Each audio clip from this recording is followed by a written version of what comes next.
So it is 1 p.m. Eastern. We're going to go ahead and get started. Just a quick little bit of housekeeping. This meeting will be recorded. We will be sending out the recording via email within 1 business day. Everyone is muted to cut down on some background noise. And now if you do have any questions during the webinar, please send a chat to all panelists and we will answer those during the Q&A session at the end.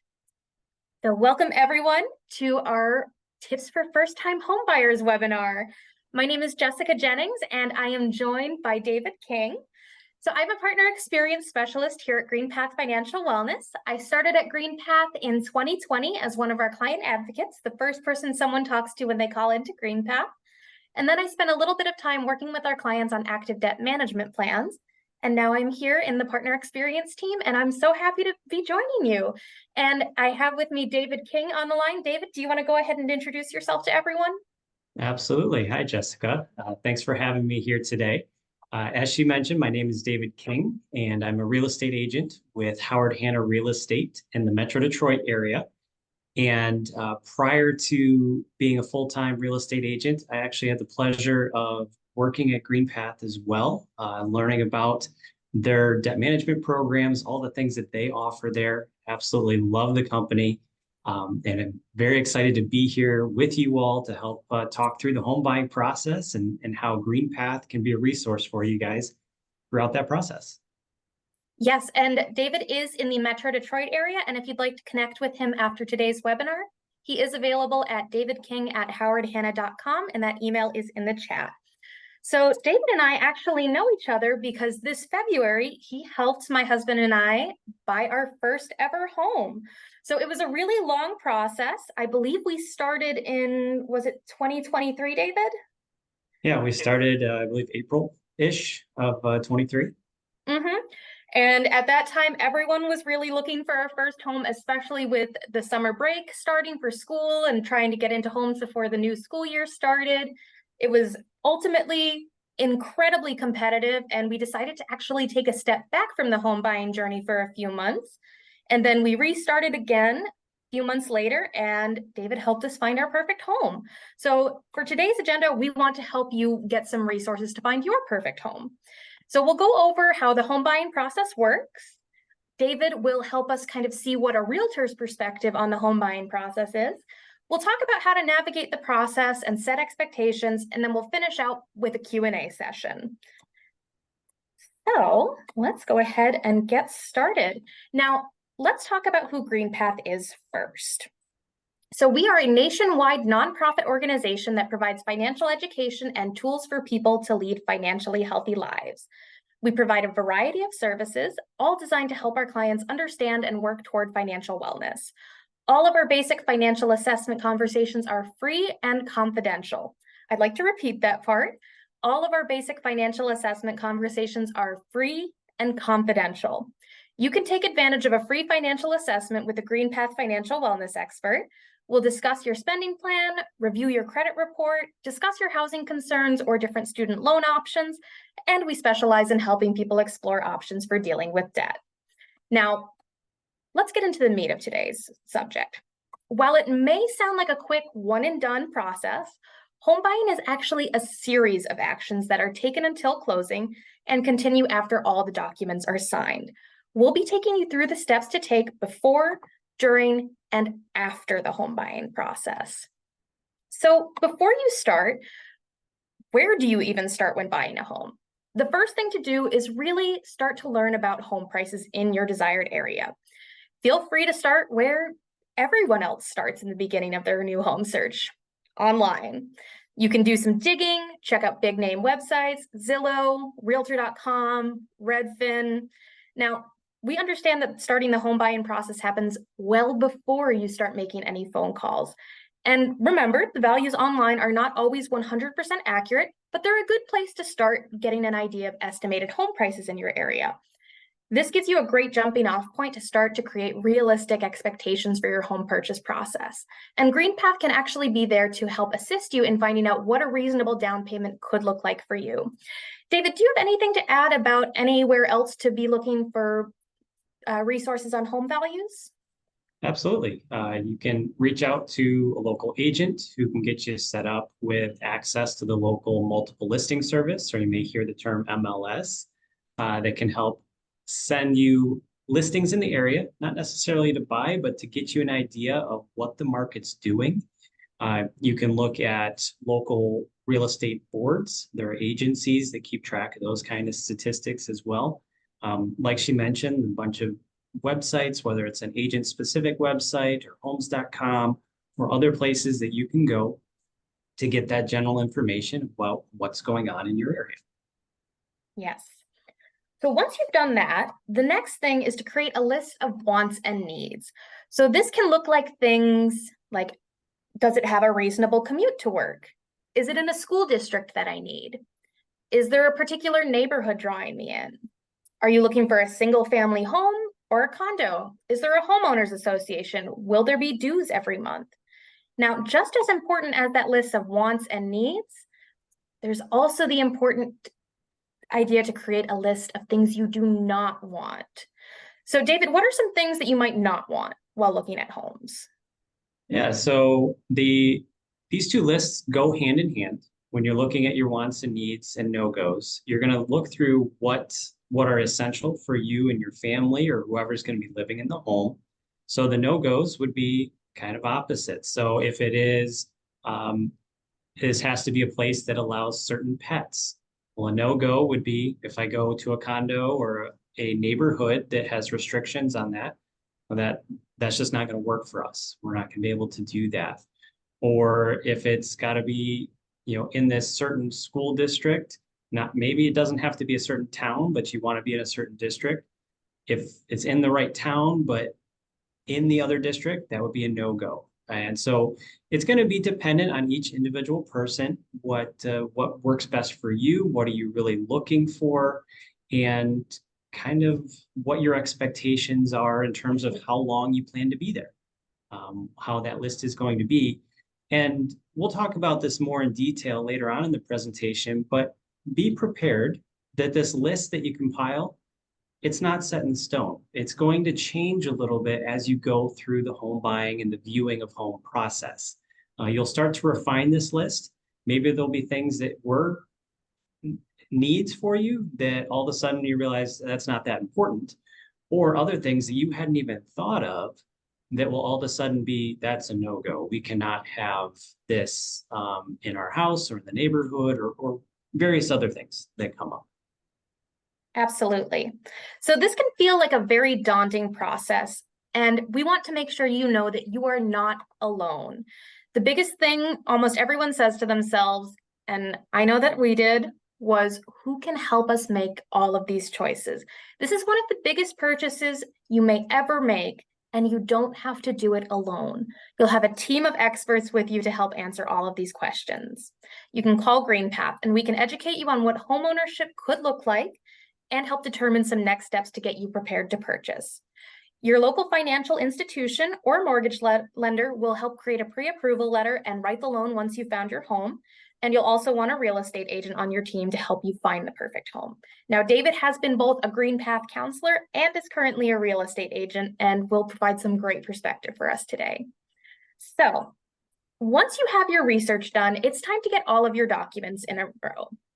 And before we move to that, if you would like to speak with us, you can call us at 844-218-6167, or you can also go to my.greenpath.com to learn more.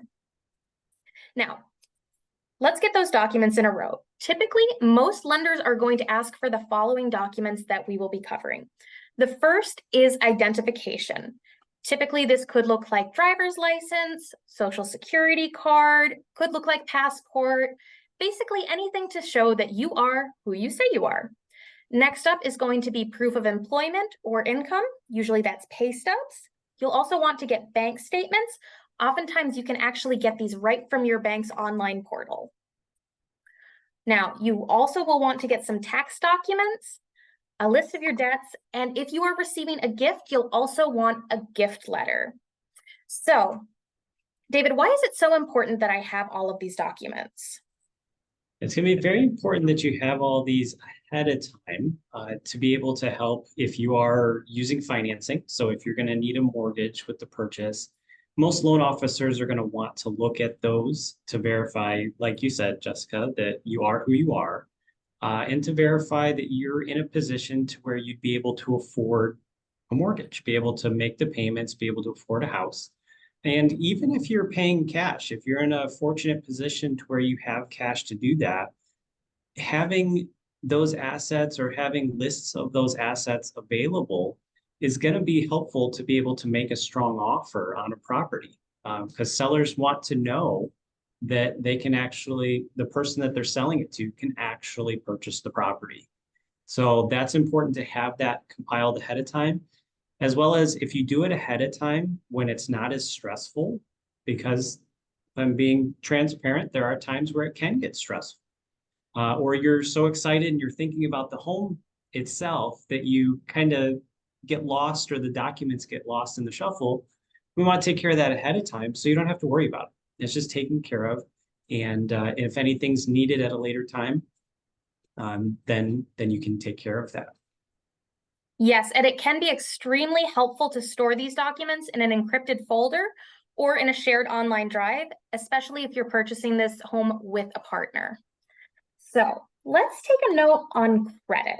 So we've talked about all of the documents that you might want to have together, and we're all taught throughout our lives that it's important to build credit, but many of us aren't told why we're building credit or what it means to build credit.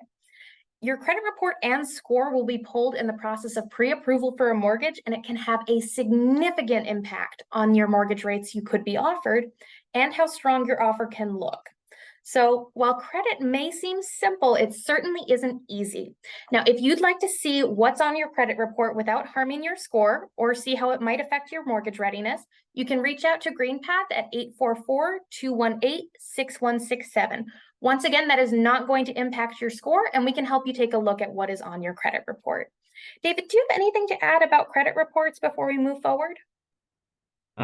Definitely part of this, especially when you're going to purchase a home, they are looking at recent purchases or recent inquiries into credit, into debt potentially.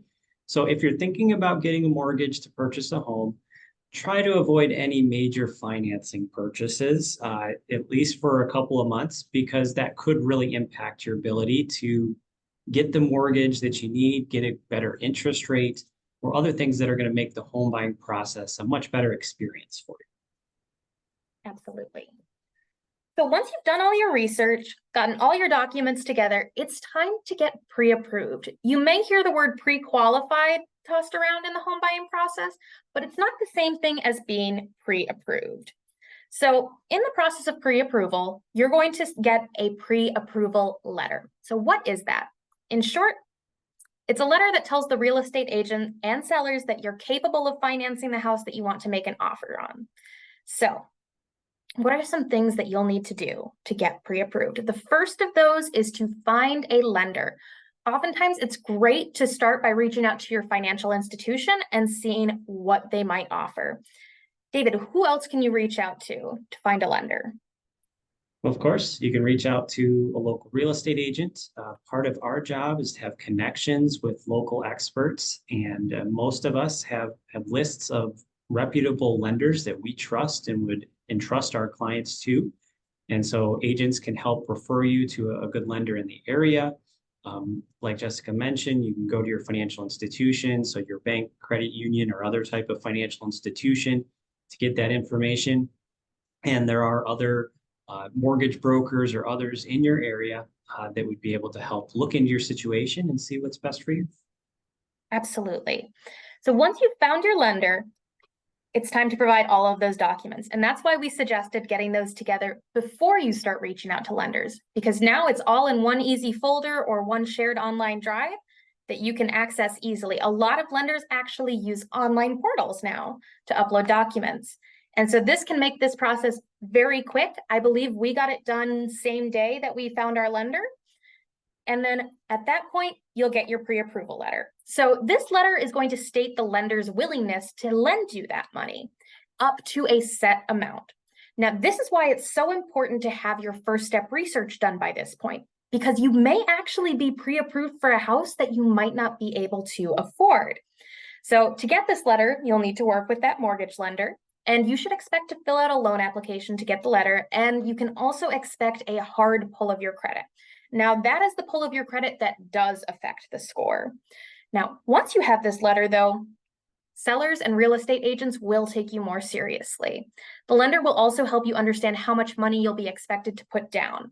This could be as little as 0% or as much as 20%, again, depending on the kind of mortgage you're getting. So finding a lender can seem like a daunting process, but you can keep all of these things in mind that we've talked about as you start contacting lenders. Now, you have the pre-approval letter, you've done all your research, you know what you want. Now comes the best part of the home buying process, and that's looking at houses. David, when I go to see a house that my realtors arranged a showing for, what should I be on the lookout for? Yeah, so with the showing, I'm glad you said it that way. Typically, if you want to see a property, the first step is you have to contact the owner to let you in the house. You can't just walk up typically and just go in the house. And most houses, if they're listed with the real estate agent, you have to make an arrangement through the listing agent to go see it. And if you have a buyer's agent representing you and working with you, that agent will let you in the home. Hopefully, the agent will walk you around the property, both outside and in, to look for things that are great about the property, things that you will love, things that are checking off those boxes of this is what we wanted, this is what we need, as well as identifying issues that could come up later on, whether it's long-term repair things or maintenance that you may have to be prepared for that's unique to that property compared to others, or maybe it's something that's more immediate that would need to be addressed, or something that potentially, as part of the process, you could request that the seller take care of before you actually buy the property. So hopefully through that process, you're getting a chance to see all the bedrooms, the bathrooms, the attic if that's there, basements, all the features of the property, so you know what you're getting and get an idea to hopefully feel what it's like to live in that home even. You don't want to necessarily test out the people's furniture, but you get a chance to kind of see what the house is like. Can you picture yourself living there? And be able to ask some questions about the history of the home and other things that would be helpful for you to know going forward. So David, if I'm going through a house and let's say that I really like that the bathroom is so well done, or I think that the kitchen is painted just a hideous color, where do I tell you about that? Yeah, great question. So in general, we want to be cautious about what we say at the property. It's not uncommon right now for people to have things like Ring doorbells or other cameras or microphones in their homes recording what's going on. And so we want to make sure when we're in the home, we keep our comments to generally positive. So if there's something that you like about the property or something that they did really well, feel free. You can identify that and say, oh, this is beautiful. This was done really well. I really like that. But in terms of if you've got critiques or feedback you want to provide, or even if it's like, I am in love with this house, I will do anything that I need to get this house. We want to say that either off property or far enough away from the property where the seller's not going to hear that. But we wouldn't want to do anything that's going to make it more difficult potentially to purchase the home. And you think, well, why would saying that I love this house, why would that be a problem? Well, we want to make sure that the sellers know that there's some negotiating potential there, that it's not that they're going to get everything out of you potentially, but particularly the negative side. We don't want a seller to be upset with you and not potentially sell the house to you because of comments you made in the property. So as agents, we try and take feedback. We want feedback about the property. What did you like? What did you not like? Would this work? But we also want to do it in a respectful and courteous way, that it's not, remembering that most of the properties we're looking at, this is someone else's home. This is where they live. This is where they've either raised their family or invested a lot of time and effort into. And we want to respect that and treat it like it were our own property. So we want to do that away from the property to make sure we don't get anybody upset that doesn't need to be. Yes, and if you are like me and you have a voice that can carry a couple miles, it is perfectly fine to wait until you are done with your showings for the day in a private phone call with your real estate agent. That So, works too. yes. So you finally found the house that's going to work for you. It fits in your budget. Now it's time to make the purchase offer. This is the agreed to price by the seller and buyer, and typically your buyer's agent will draw this up for you. It usually includes some contingencies for closing and an earnest money deposit, as well as the estimated closing date. So, David, what are some contingencies that might end up in a purchase offer? So contingencies are simply things that are built into your offer that would allow you as the buyer to potentially walk away from the property without any issues, as well as things that need to be satisfied in order for us to get to closing. And we use that term closing a lot. That's basically the process of signing all the paperwork, exchange the keys for the house, and now you're the new owner. So some examples of contingencies would be potentially an inspection. So you walk through the house the first time, you like the house, you want the property, but you're not an expert on what's going on in the house. So you'll probably want to hire a professional of some kind to go through the house, check out the electrical, the plumbing, the structure, and make sure that it's going to be a good property. And maybe you have a contingency that, if it doesn't meet your expectations or if it's going to be too much to fix or repair, you can back out of the deal. That would be a contingency. Another one, particularly if you're getting a mortgage, that is common, is that it is contingent on appraising for the purchase price or more. And this would be they hire a third party to come out. The mortgage company hires a third party to come out, take a look at the property, make sure that it's worth what you're willing to pay for it. And if for some reason it's not worth that much, the mortgage company is not going to lend more than what that amount is. So that could be a contingency that allows you to either back out or make adjustments to the offer that's been initially made. So those are a couple of the contingencies. There can be others, and those can be thrown in there, but definitely want to talk with a professional about those. What would make sense and what's kind of typical or common in your area. Yes.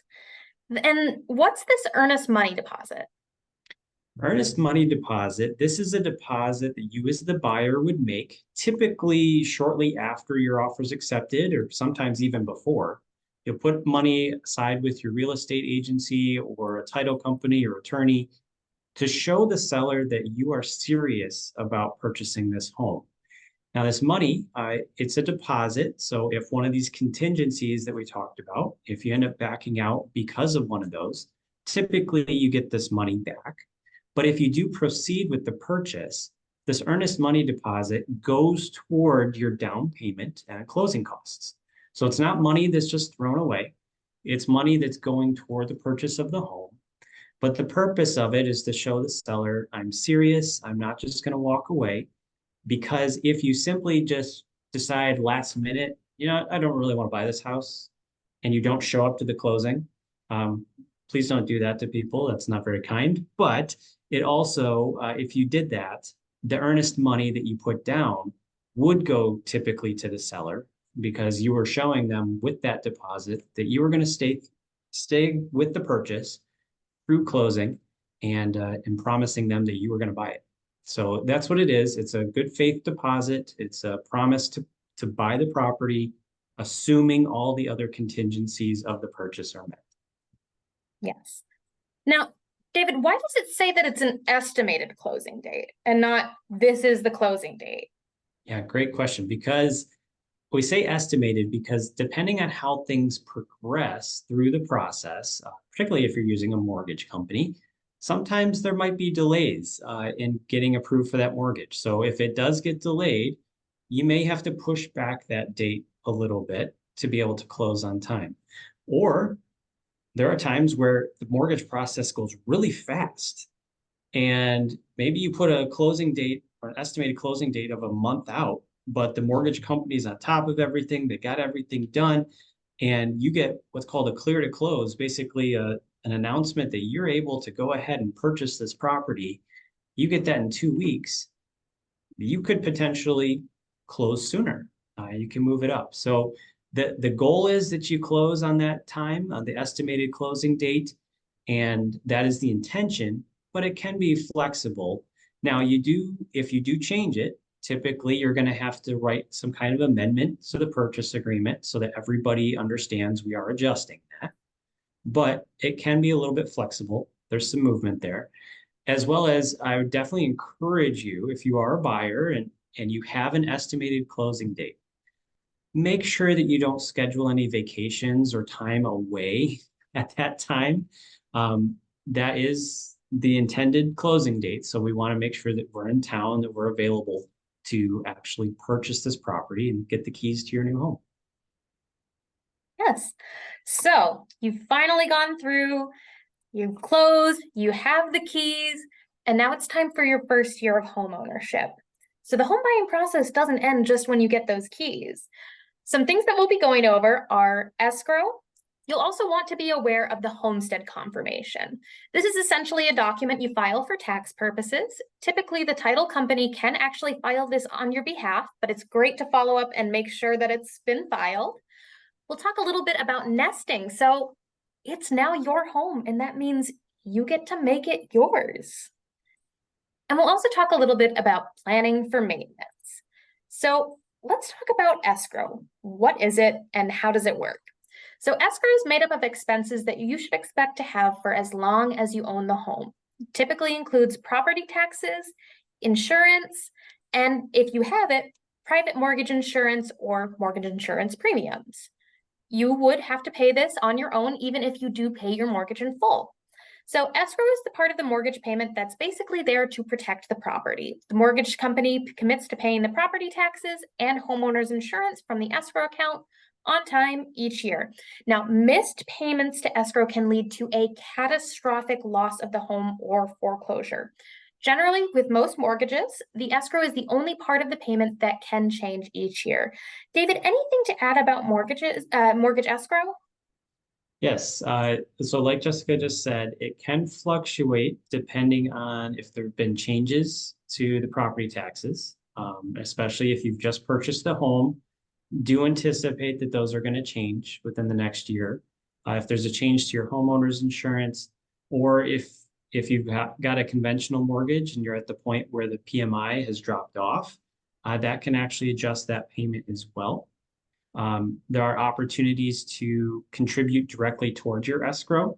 Let's say you get an extra payment or a bonus at work, and you want to put that toward the escrow to cover any increases to expenses. You can do that. And also keep in mind that depending on the mortgage that you have, escrow may not be required. For some of them it is, some of them it's not. And so you may have the opportunity to handle these things on your own, or if you would rather just set it and forget it, let the mortgage company handle that, you can do that. And also keep in mind, once you do eventually pay off the home, these expenses, the property taxes, and hopefully you continue with homeowners insurance, those would be on you to take care of. The escrow doesn't continue once the mortgage isn't there. Yes, and this is a great question that we got in the chat. Do we put money into an escrow account each month? How does the payment to it work? Yeah, so it's typically just built into the mortgage payment that you get from your mortgage company. They will specify that a certain amount goes directly towards your principal and interest, so toward what you owe on the mortgage and the interest that you're paying. Then a certain percentage goes towards your escrow. So it is on a monthly basis or per paycheck, however you set up your payments. And that way it's consistently going into that, into those escrow. Essentially, they're kind of like little bank accounts that the mortgage company's setting aside to cover those expenses. Now that we know about escrow, let's talk a little bit about home maintenance and nesting. Like I said, the home is now yours, and that means you get to make it yours. The other thing too is homes typically do need some work. There's very few homes that you can move into that require absolutely no work whatsoever. So it is really important to go in prepared. You don't want to just have the money for the down payment and closing costs and not any set aside for home maintenance and nesting. For instance, we actually had to put in curtains when we moved in because a window was completely open to anyone who walked by. And curtains are not the cheapest out there. The other thing too, we had to fix the chimney. There was an emergency maintenance we had to run on that. So do know that this is likely going to happen and you should be prepared for it. A few other things, you may need to replace some major home systems. This could include things like the HVAC system. It could be things like the electrical work. There's all kinds of things. So another thing too, while you want to be prepared to handle these financially, you also want to make sure that you are prepared with the correct materials. This has been one of my husband's favorite parts of the home buying process is filling our garage with all of the new power tools. David, do you have anything to add about home maintenance before we move forward? I would definitely encourage it. We just talked about escrow. I would encourage you personally to essentially set up an escrow for maintenance on your own to where you're consistently setting aside money because you will have to maintain the home at some point. And it's a whole lot easier if you've been setting aside some money consistently to be able to use that rather than something come up and now you have to dip into your emergency or you end up using a credit card or something to cover those things. We want to be setting aside for those to be able to cover them when it's needed and also to be proactive on some of those maintenance things. Yes. So that is how the home buyer's process worked. And I did say we were going to get a realtor's perspective on what to do. But first, I want to talk about why it's so beneficial to have a buyer's agent. So David, you were our buyer's agent. Why should I have a buyer's agent and what should I look for when getting a buyer's agent? Great question. So particularly as a first-time home buyer, just in the name itself, you've never been through this process before, most likely. And so having an expert like a buyer's agent who's gone through the process of purchasing properties, helping other clients purchase properties, that agent should be able to help guide you through the process, be able to show you, not only just show you the properties, but able to point out to you what's normal, what's expected, what's not normal, being able to identify potential issues like ongoing maintenance problems or potential issues with an HOA or things like that that could be a concern long term. And that agent's going to be able to advocate on your behalf to try and get you the best terms, whether that's the best price, getting you concessions, which are seller paid costs towards your mortgage and other things, or negotiating for repairs or other various things that can be done to make sure that you are well protected, that you're put into a good position, and that you can enjoy your home going forward. And so when you're looking into a buyer's agent, those are some of the things that you should be asking about is, what's your experience been like? What support do you as an agent have? Is the agent working all by, is it a lone agent that's by himself or does he have a team? He or she have a team? Do they have a office that's very supportive to help you through that process?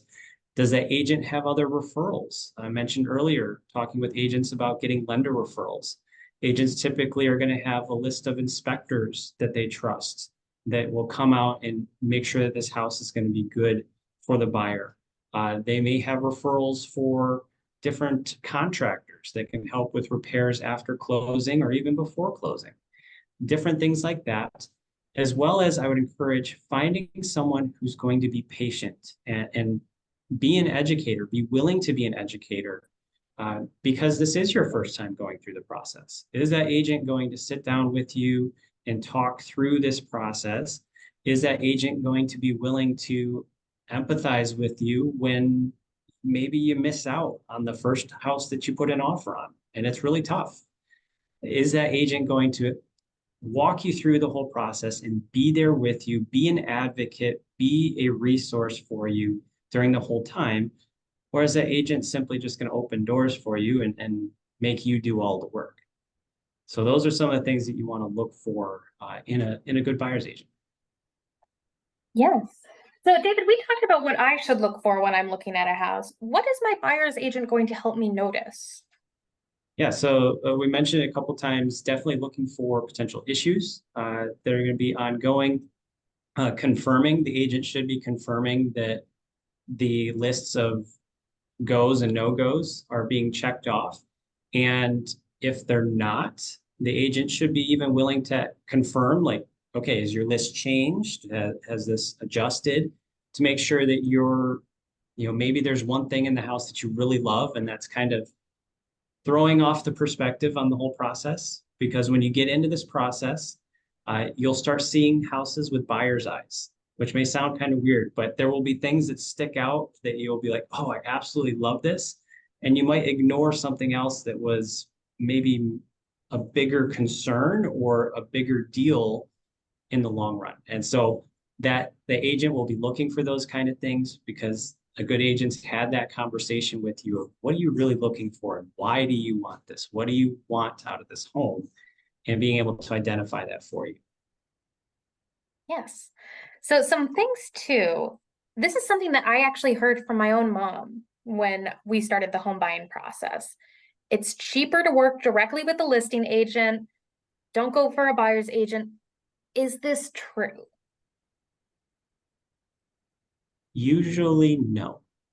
This is usually not true that it would be cheaper. And I say this because there are things that matter, not just the purchase price. Could you potentially get a lower purchase price going directly with the listing agent? It's possible, not a guarantee. But that agent, that listing agent's job is to work for the seller to get the seller the best terms and conditions. That seller's agent, that listing agent, is not working on your behalf. So the buyer's agent's job is to make sure that you are getting the best price, that you're getting the best terms, that you're not going to be on the hook for major repairs shortly after closing that should have been taken care of by the seller or things like that. And so the advocacy of the buyer's agent is super important, and it makes sure that you are protected. Could it result in potentially paying a little bit higher purchase price? That is possible. And there may be expenses that way. But in the long run, and even short term, it should cost you less to use the buyer's agent because of the things that the agent should be able to negotiate for you and protect you from in the long run. Yes. So we've talked a little bit about why it's so important to have a buyer's agent. I'm curious to hear from you. What are some things that you're noticing in our current events market? Yeah, so talk a little bit about what noticing in our market, and keep in mind what's going on here in the Metro Detroit area isn't necessarily equivalent to what's going on around the country. But overall, we're seeing kind of national trends as well as locally. There Things are competitive right now. There are, especially for first-time home buyers, it can be very competitive. There tends to be not a lot on the market, so you have to be strategic. You have to work with your agent to figure out what's going to be best for you. Do we have to think a little bit outside the box? Do we have to look at for sale by owner as opposed to a house that's listed with an agent? If we're renting a house, are we good with the house? And do we need to just maybe try and buy the house that we're already living in? Looking at opportunities to get you into a good place in a competitive market. We are seeing some sellers aren't necessarily interested in compensating buyer's agents. There's a lot involved with that, and hopefully your buyer's agent can kind of talk through how to navigate that scenario. And so we've got different populations trying to buy the same properties, and that can drive up prices, but it doesn't mean that it's impossible. And we'll talk about patience here in a little bit, but definitely that is needed as you go through the process. Yes. Speaking of patience and all of the kind of emotional aspects that come along with buying a house, let's use these last couple minutes here to talk about setting expectations. So, as we mentioned, buying a first home can be an emotional experience, but it's important to manage expectations and attachment. Like David said, sometimes you go into a house and you see one thing, and it really can throw off the perspective of this may not be the right house for you, but you may be really enamored by how that kitchen has that one little feature that's so nifty. So it's really good to understand the whole perspective, as well as understand that there will be other homes that may fit better in the budget that may have what you want. So don't get too attached to a home right away. Another thing that comes with this as well, I would really strongly suggest be selective about how many people that you tell that you made an offer on a home until you hear back. This was a mistake that I made with the first house that we put an offer on. We loved it. I think it was like the first day that we went to showings. We fell in love with it. We put an offer on it. And so, of course, we're calling our parents. We're telling our friends, oh, we put an offer on the house. And the offer was rejected. So then you have to go back to all of those people and say, well, it didn't go happen and we're disappointed and it hasn't been fun. So be selective about how many people you involve in this process. Additionally, prepare for a process that can last a while, especially if you have a larger list of wants and needs. It can take longer to find the perfect house. So just be prepared that you may be in this for the long haul and allow yourself to be patient throughout that process. And finally, when it comes to setting expectations, as David mentioned, wants and needs can shift through the process, so be prepared for that. And I also want to talk about having a little bit of self-empathy. Quite frankly, for most places, as David mentioned, it has been a pretty competitive market. It doesn't mean that there is anything wrong with you when an offer falls through. It just means that it's time to go forward and on to the next. Additionally, keep things in perspective. Yes, buying a home is a wonderful thing.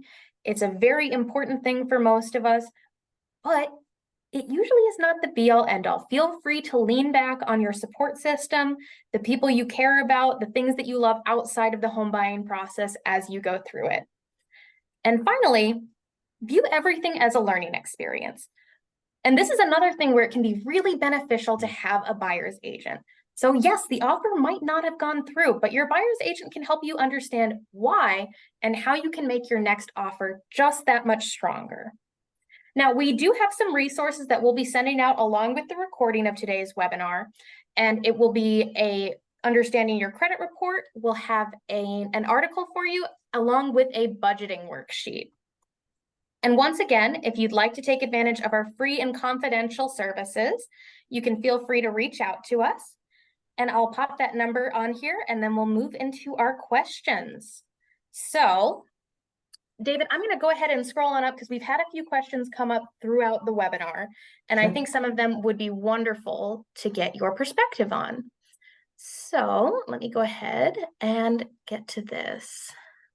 Here we go. So we have a question asking, who hires the appraiser and do they know the offer amount when they appraise? That's a great question. So technically, the mortgage company hires the appraiser.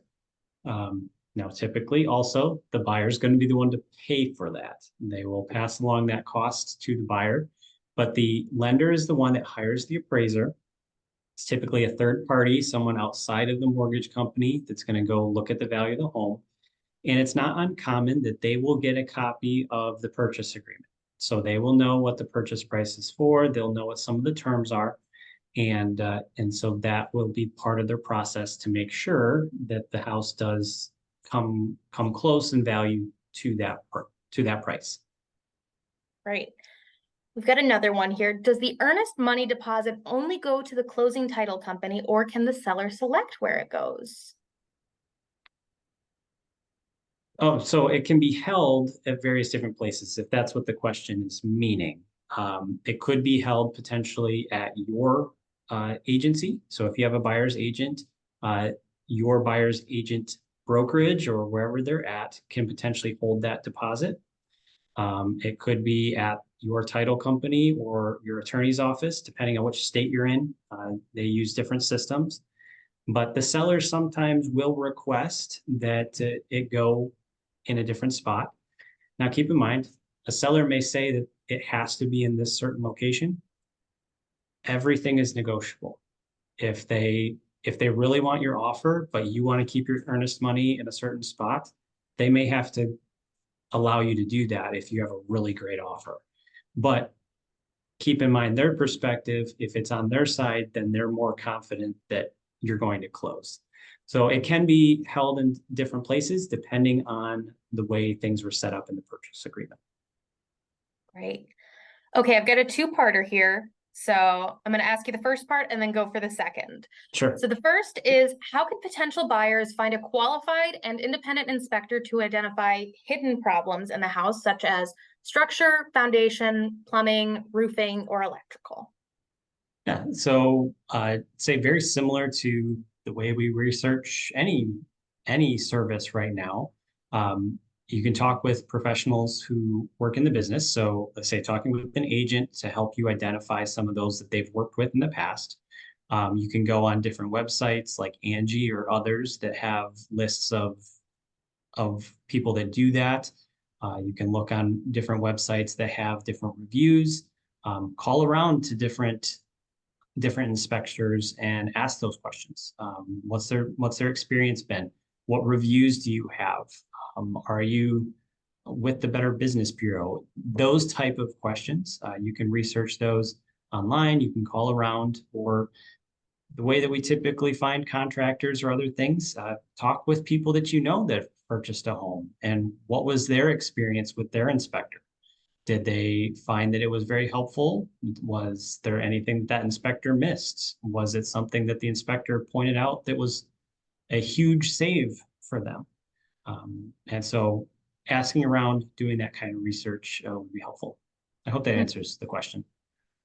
And I think we're probably going to have a similar answer to the part two, which is similarly, how can potential buyers identify a qualified independent assessor to determine the true value of the house, land, or property? Anything else to add to that, or essentially the same? And that would be a very similar process. You'd be looking more for an assessor in that standpoint. And that would be typically, I would say buyers would typically do that if they're paying cash.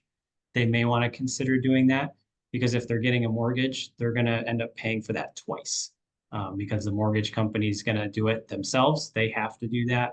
And then if the buyer does it outside of that, you're going to pay that expense twice for the same service, essentially. Yes. So this is a good one that we mentioned earlier, that pre-approval is different from pre-qualification. Yeah. But what is pre-qualification and how do you obtain it, or when in the process do you obtain it? Good question. So typically, anything related to mortgage, of course, reach out to a mortgage professional to get a more concrete answer. But typically, when we hear the difference between pre-qualification and pre-approval, pre-qualification is usually at the very, very beginning of the process. You may put in some information into an online system that asks for your income, like what do you typically make in a year? What are some general questions that they ask? And from that information, they'll produce a number or you'd be pre-qualified for this without really having verified any of that information. Pre-approval typically comes in after some of that information has been verified and the mortgage companies had a chance to look at it and make sure that, yes, these numbers line up, the assets line up. So we can say you are pre-approved, which is stronger typically than pre-qualification for this amount. And we're ready to go. Great. Another question about pre-approval. How long does it last, and does it matter who does the pre-approving? It's going to depend on your lender, the first part. The length of the pre-approval, that's going to depend on the lender, how long that they are willing to say this is good for. Typically, we see about 3 months. Sometimes I've seen 6 months. It really varies. And does it matter who that's from? Absolutely, it does. We want to make sure that that is from a reputable lender because anybody with a computer could produce a pre-approval letter, but we want to make sure that it is someone who works for a reputable company that's actually going to be able to close the loan, be able to get you the financing that's needed to purchase that property.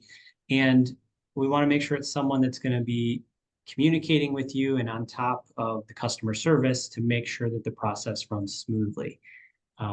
Again, talk with your agent or others that have utilized different lenders to get an idea of what that experience has been like. I will say there are times where a lender may have a better or advertise a better interest rate than some other lender, but their customer service isn't necessarily great. It may be better to go with another lender that is going to have better customer service, that it's going to be an easier process to get to closing, even if it costs you a little bit more, because one of the things that I've learned throughout life is you get what you pay for. And so keep that in mind as you're going through the process. Mm. Oh, I love this one. Is there ever a good time to purchase a home? And similarly, is there a bad time? Yes and yes. There, it's always a good time, and it potentially could always be a bad time. It's really gonna, and that may sound very political, but it is gonna depend on what your intentions are and what you want to do. If if you're not in a rush, like there's no real need or real desire to purchase a home, you just think, well, that's where I'm at in my stage of life. I should probably do that. Um, you may want to wait until prices in your area come down a little bit. When if it's not that big a deal for you, then you don't necessarily have to rush into a decision. If it is, no, we're tired of renting, or we've got the assets right now and we'd love to start investing in something that's ours, or we've got an expanding family and this is going to be easier for us, then it's always a good time to buy. It depends on what you buy. And that's where having a good agent, a good inspector, others in your team to help advise you on, based on your goals, your needs, and your desires, is now a good time. Um, I've personally sat down with people and had the conversation of, I don't think this is the right time for you. They've been looking for something specific, or they've been looking for a while, and we've had that conversation of, you may need to take 6 months or a year off, or even just a couple weeks. Just take some time off for a little bit. Let's reassess in a couple weeks, a couple months, or a year, and figure out if this is the right time for you. Do you have any information on buying homes with cash or buying a foreclosure home? I guess I'm not really sure what the intention of the question is. If you put in that question, if you could maybe add some context to that, or it's something specific, I can talk to you later about that. But in terms of if you are purchasing with cash, um, cash typically is still very strong. So if you're making offers and there are a bunch of other offers that are using mortgages, assuming the price and the terms that you offer are similar, cash is usually very strong and is usually going to get accepted.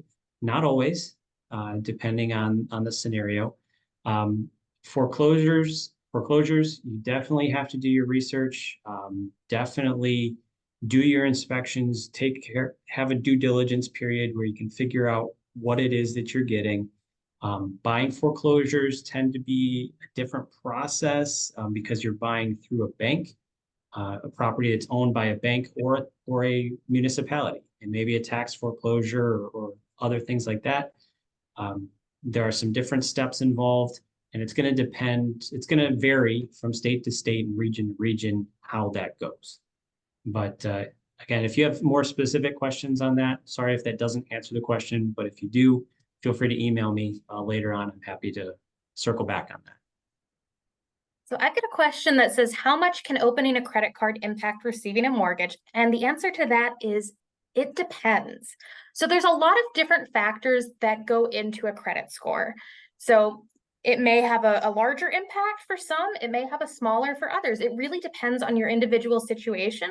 So I would recommend reaching out to GreenPath at 844-218-6167. You can also scan the QR code on the screen, and we can actually help you do a soft pull of your credit report, so that will not harm your score, and we can talk about what potential impact opening a credit card might have.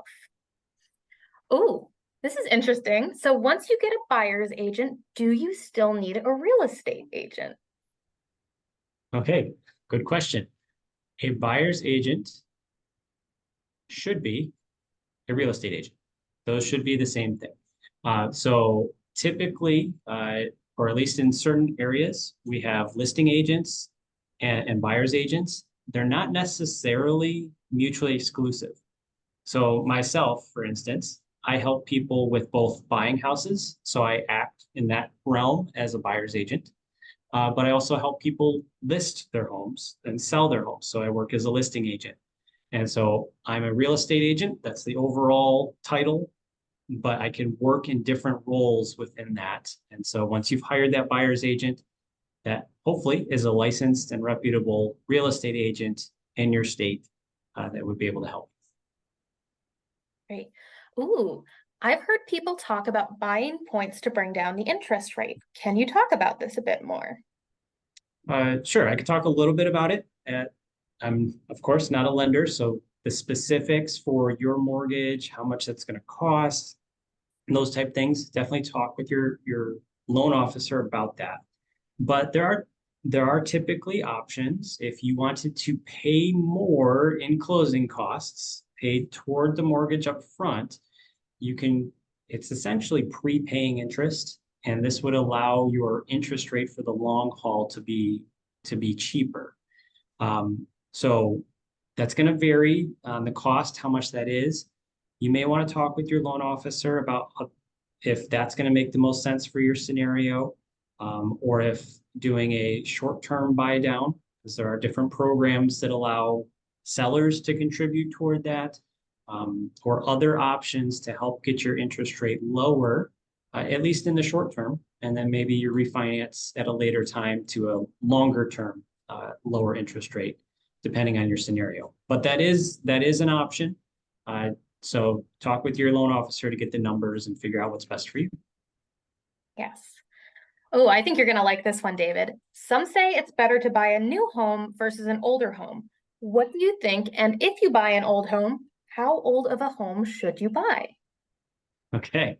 So it's really going to depend on what you want. And I know, again, that may sound like, yeah, I just keep coming back to that, but it's true. It's going to depend on if you are the type person who feels that you have zero skills, you can't fix anything, you can't deal with that, getting a newer home may be a better option for you.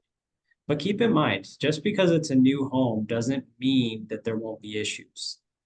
New homes have problems. Sometimes builders don't build it correctly, or I'd say the biggest thing that we can see is foundations haven't settled yet.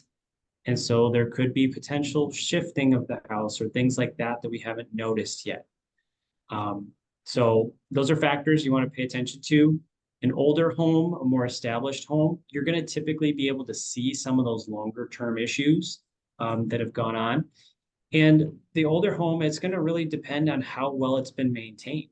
You may find a house that's 100 years old or 150 years old that someone has completely, we'll say, HGTV'd it. They've completely taken it down to the studs. They've redone it to where essentially it's a brand new house, but the frame and the outside has the older age, or the foundation's been there that long. So it's really going to depend on what you're looking for. Some people only want new builds. They typically have different kind of warranties attached to them. So that's something you're going to look into, but keep in mind, there's usually a price tag attached to that. So it's really going to depend on your area. It's going to depend on what's available. Are there a bunch of new builds going up in the area that are more affordable than the existing homes? And are you okay with the restrictions? So if it's in a neighborhood, like a townhouse complex or condo complex, are you okay with the restrictions there? Or is it just a house that's been put on a lot somewhere? So I know that's a lot, but, and pardon the pun there, but keep in mind, there are many things to look into. Talk with your agent and figure out what's going to be the best option for you. Here's another one. So many people seem to be waiving contingencies, appraisals, inspections, etc., in order to make their offer more competitive. What are some key considerations and helpful levers that exist as a buyer in a very competitive market? Great question. Yes, waiving contingencies like inspections, appraisal, those type things is common in competitive markets right now. You want to be careful of those, particularly waiving inspection contingencies, because there could be hidden issues that could be identified in an inspection that you would really want to know. If there's a foundation issue or an issue with the roof or a major plumbing problem that you don't have the funds to take care of, if you've waived the inspection contingency, now that's on you, or you're just going to lose your earnest money. So that's something to be aware of.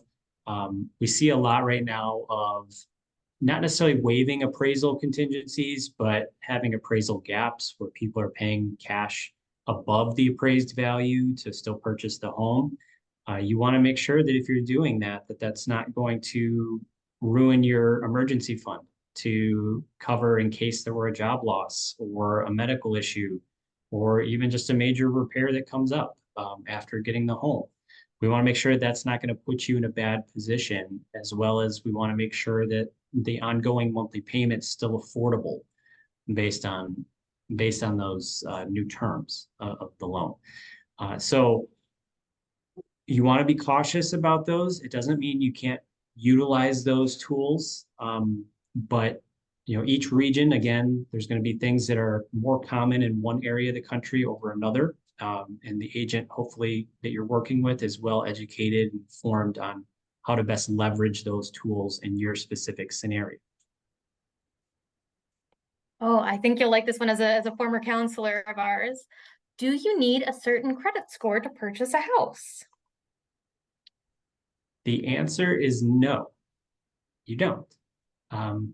Because if you have cash, you don't have to have a credit score at all, right? You can buy it outright. But in terms of getting a mortgage, credit scores do matter, and it's going to depend on which type of mortgage you're trying to get.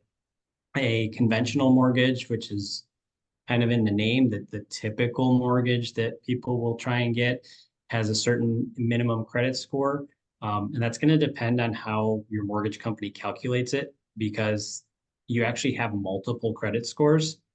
Talk with a GreenPath counselor about that. It's not just one, which is a kind of a misnomer out there. People assume that I just have one credit score.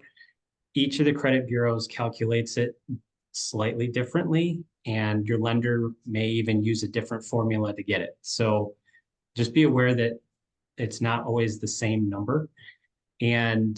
But depending on what it is, that can affect whether you qualify for a conventional mortgage, whether you qualify for FHA, if you have served in the U.S. military, whether you're eligible for a VA loan and what's involved with that, or if you're looking in a rural area, there are rural development loans that have 0% down that you may qualify for depending on the situation. Or there may be local first-time homebuyer grants that are dependent on certain credit scores and things like that.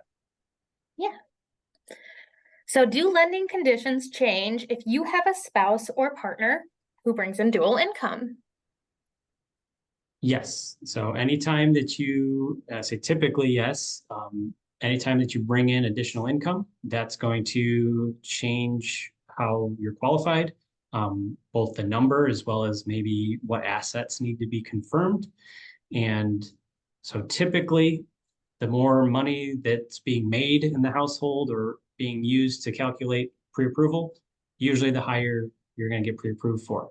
And having said that, we want to make sure sometimes lenders will pre-approve you for an amount based on your income and your assets that realistically wouldn't be good for you.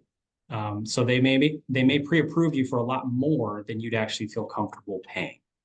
And so just be aware, because you get pre-approved for $500,000 doesn't mean you have to buy a $500,000 house. And having that conversation with your agent of here's where we actually feel comfortable, here's where we're pre-approved. Typically, the higher the pre-approval, the stronger you're going to be as a buyer. And that's a good thing. But just because you're approved up to that doesn't mean you have to spend that much money. You can spend a lot less than that, depending on your scenario, what you're looking for, and what you're trying to buy. I will also say that pre-approval, what David said about getting approved for an amount that may be more than you can afford, it's a little similar to wedding dress shopping. So I would strongly recommend against trying on anything that is outside of the budget, because you may fall in love with it and get emotionally attached.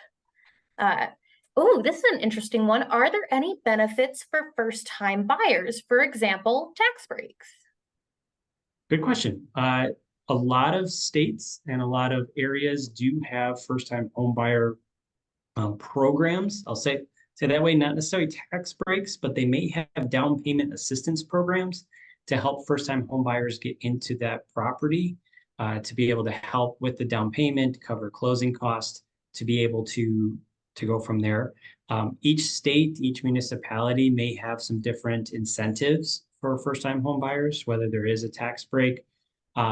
But one of the things, this isn't necessarily specific to first-time home buyers, but Jessica mentioned the homestead exemption.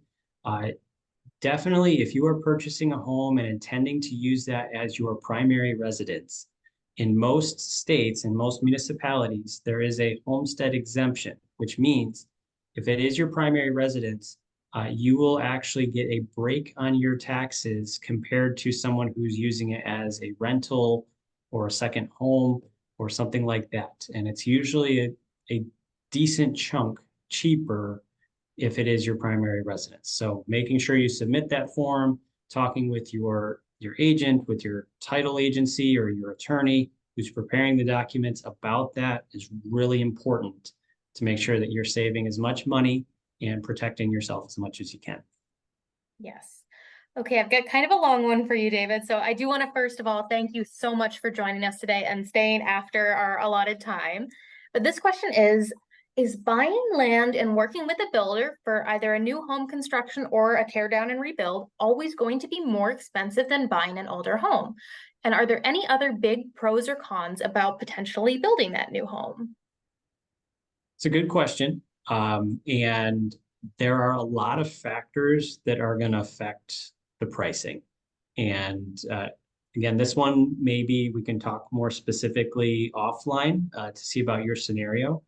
But with working with the builder, you're going to have expenses that you wouldn't have if you were just buying a house. Like you're going to have to most likely pay an architect to draw up the house. You're going to have to pay for having the foundation poured. You're going to have to pay the contractors periodically or all up front, depending on how you work it out with them. You're going to have costs with the municipality, getting permits and other things that are involved. And so there are expenses that are there that you wouldn't have if you're buying an existing home, typically. Does that mean it's going to be more expensive? Not necessarily. And it's also going to depend on how handy you are. Are you doing some of the work to cut out some of that cost? Or do you have friends and family that can do that for you? Or are you having to outsource all of it? That's really going to impact it, as well as if you run into any environmental concerns, whether it's wetland or you're finding there's trees, or maybe you run into some endangered species on your land. There's various things that could come up that could cause other expenses or delays in the process of building the home. So it's building a home is not for the faint of heart. It takes a lot of patience. It takes a lot of time and money to do. But it's not necessarily more expensive, but it could be. And I'm sorry, I can't nail down a number for you and say definitively one way, but it really depends on what you're trying to do. Okay. Ooh, this is a cool one. Wouldn't the buyer's agent only show properties that they have, therefore becoming the listing agent? Or does the buyer's agent only show the buyer properties from other listing agents? Really good question. If the buyer's agent is truly working on your behalf, trying to represent your best interest, that agent is going to be willing to show all properties that are available that would fit what you need. Could that be a property that agent has listed? Yes, but if the agent is doing what the agent should be, that agent should disclose to you that this is a personal listing, as well as identify that to the seller that I've got a buyer that's coming. And that would be a scenario of potentially dual agency. That's a whole other discussion, but that is a possibility. Typically, a buyer's agent is going to show you all the available properties that fit your criteria and make sure that you are finding the house that works for you. Great answer. Okay. What are some important considerations for buyers which are unique to exploring condos instead of a house? Such as what are the things that to look for most or best questions to ask at a condo open house or showing? This is a really, really good question. Thank you for asking it. Things you're really going to want to pay attention to are HOA restrictions. So if you're buying a condo, typically there's a homeowners association or HOA that manages the maintenance for the property. Because if you're buying a condo, you are essentially buying the inside of the building. Sometimes there are detached condos, but you're buying the inside of the building. There's a HOA that takes care of the maintenance of the outside. So you're going to want to find out, okay, what's the monthly cost for that? Because there's typically a fee that you're going to pay. What does that cover? And then there's usually restrictions on how you can utilize the property, whether it has to only be uh, owners that live in the property. Like, can you rent it out or can it be an Airbnb or something like that? You're going to want to find that out. You're going to want to see, do they allow pets? Do they allow you to park on the street overnight? Various different restrictions that may not be the same as looking at a house. Depending on the neighborhood a house is in, they may have similar type restrictions, but those are things to pay attention to. Also, and this is something that hopefully your agent would help look into for you, is that a warrantable condo complex? So this is something to talk with your loan officer about as well. There are certain condo complexes that are not approved to be able to be used or to be bought with an FHA loan or even some conventional loans, depending on the age of the complex, how much has been completed. There are various things that are involved there that could potentially affect your ability to even buy the condo. So those are things to look into. If you're looking at just a single family home that's out in the middle of a neighborhood, you typically don't have to worry about those type things. But if it is a condo, that's important. And you may want to do some research into your neighbors as well, because if it's a condo, you're going to be living potentially right next to or underneath or on top of other people. And so you may want to get to know the neighbors and figure out what the flavor of the neighborhood is like before you make that purchase. Thank you. We've got a question asking if you can share any benefits of a VA loan. Yeah, so some benefits of a VA loan, if you are eligible to utilize a VA loan for your purchase, is typically they do not require a down payment. So this can be utilized, particularly as a first-time home buyer, if you haven't been able to save up a lot, but you're able to find a place that would work well for you and would be cheaper monthly than renting. This could be an option that's really good for you. And just closed on one of my buyers used a VA loan here last week. So you're able to do that. You're able to utilize concessions, so you can ask the seller to cover some of your closing costs. And we had a scenario with my buyer. This is not always going to happen, so don't quote me as like this has to happen every time. But he actually walked away from closing with a check because the seller covered enough of the closing costs that he was able to walk away with the check to use to go toward his first payment the next month. So there are some really cool incentives and opportunities that way. And I've also seen, depending on the scenario of a seller, I've seen some sellers who really want to sell to a VA, to a veteran. They they make it to where that is the preferred lending that they want. So we've seen that. And also a VA loan. Again, I'm not a loan officer, so talk about the specifics of how this would work with your loan officer. But it's not uncommon that they can be assumed, which means if a veteran is already in the home and has a VA mortgage and is selling it, you as a veteran could potentially assume that loan, basically buy out that other person and take over making the payments on that loan and keep all the terms that they had. So if they had a really low interest rate, it's possible to get in on that interest rate and keep that going forward. You're still going to have to buy it for a fair price, most likely, and cover the difference possibly between what they owe and what the purchase price is.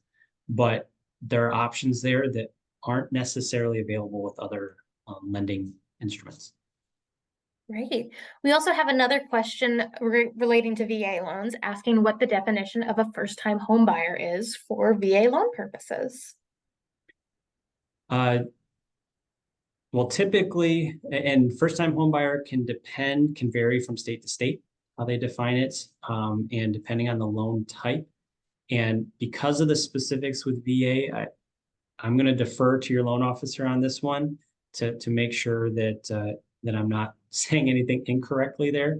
But especially the simple one is if you've never bought a home, then you're a first-time home buyer. But I believe that there is a time frame if you have owned in the past, but it's been a certain amount of time since you have done that, you can be eligible as a first-time home buyer.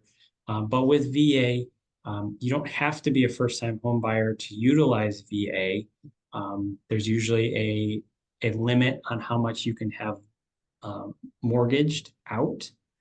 So if you're still within that limit, you may be able to have a VA loan on your current house, use a VA to purchase a new one, and then either sell off or do some other things with your first home. So, but talk with your loan officer about what the exact definition is for you, and if you fit that mold. Absolutely. Okay, this one is, if you're going through the GreenPath debt management program, can you still purchase a home while in the program? So I don't believe there's anything that would preclude you from applying for a mortgage. However, it's really worth it to consider, one, is now a good time to buy that home, as well as how might that additional debt impact your ability to stay successful on the debt management plan, what your priorities are, and a variety of other factors. David, do you have anything to add to that?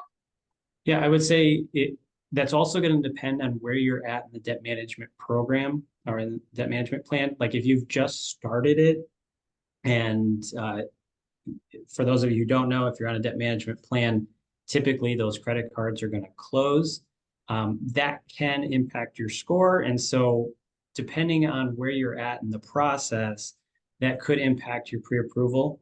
But if you've been in it for a couple of years and you've paid off a lot of debt and it's significantly improved your credit, there's nothing that's preventing you, at least from a GreenPath standpoint or from anything else that I'm aware of, it would prevent you from getting a mortgage. Again, I'll throw this out. If you're paying cash, doesn't matter. You could do that either way.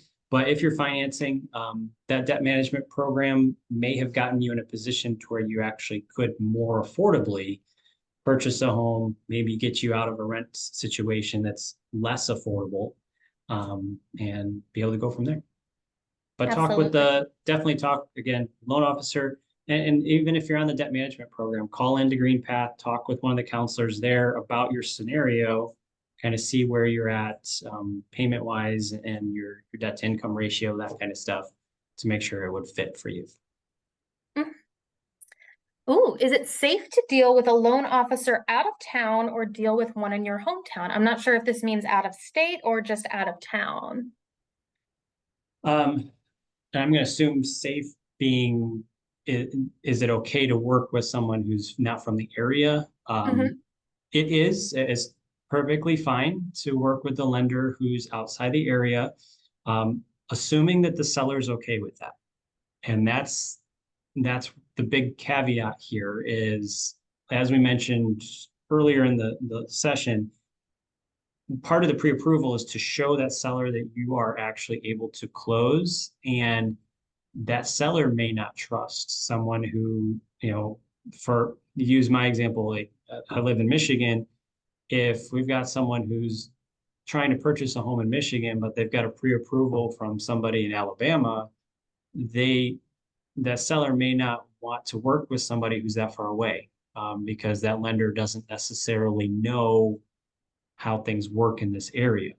It could be a legitimately perfectly good mortgage company that works really well and could get it to closing and it'd be a perfectly fine transaction, but that seller may not feel comfortable with that.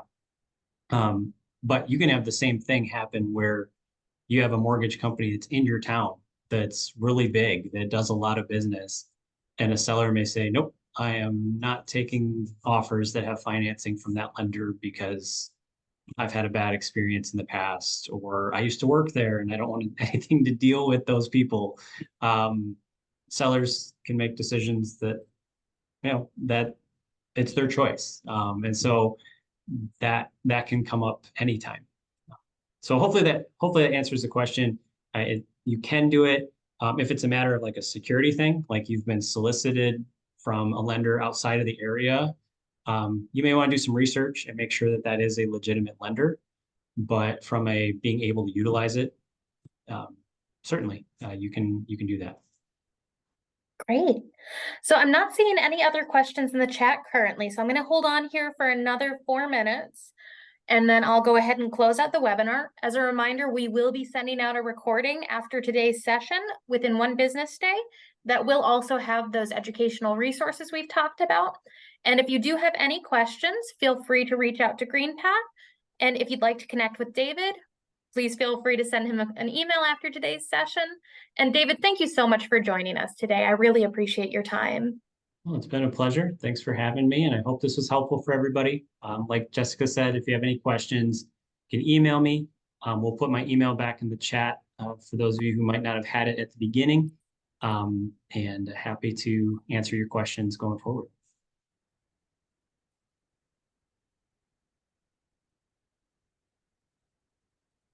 And we have David's email in the chat again. And for those of you who are in the middle of or embarking on your home buying journey, we wish you the best of luck.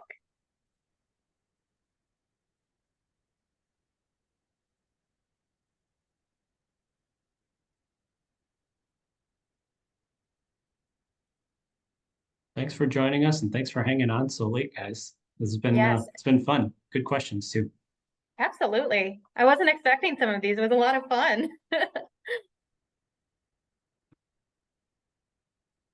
I learned a few things too.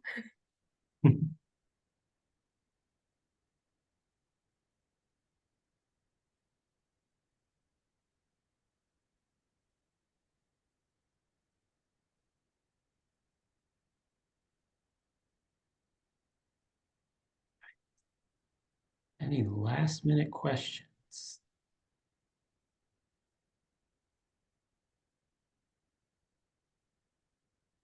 Alrighty, it doesn't seem like it, so I'm going to go ahead. Oh, do you have to be pre-approved before looking at a house?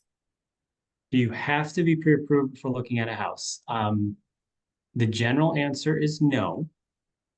However, I would definitely recommend that you do get pre-approved before you start looking at houses. Some of what we've talked about today in terms of the falling in love with the property, we definitely would not want you to start the process of looking at properties, fall in love with the perfect house, and then not be able to buy it because we aren't already in the pre-approval process, as well as and you may not qualify for enough to purchase that. And so getting that pre-approval is going to be very helpful in shaping your home purchase to know what your limits are, what you need to have to be able to close. All of that's going to be very helpful from that pre-approval. And it's going to be able to help your team of people, your agent, your lender, your inspectors to know how to best help you and get you in a good position. So could you? Yes. Is it advised? No. Great answer. Once again, thank you everyone for joining. I'm going to go ahead and stop our recording and close out our webinar. We hope you all have a wonderful day, and please don't hesitate to reach out with any questions after today's meeting. Hi, thanks for joining us.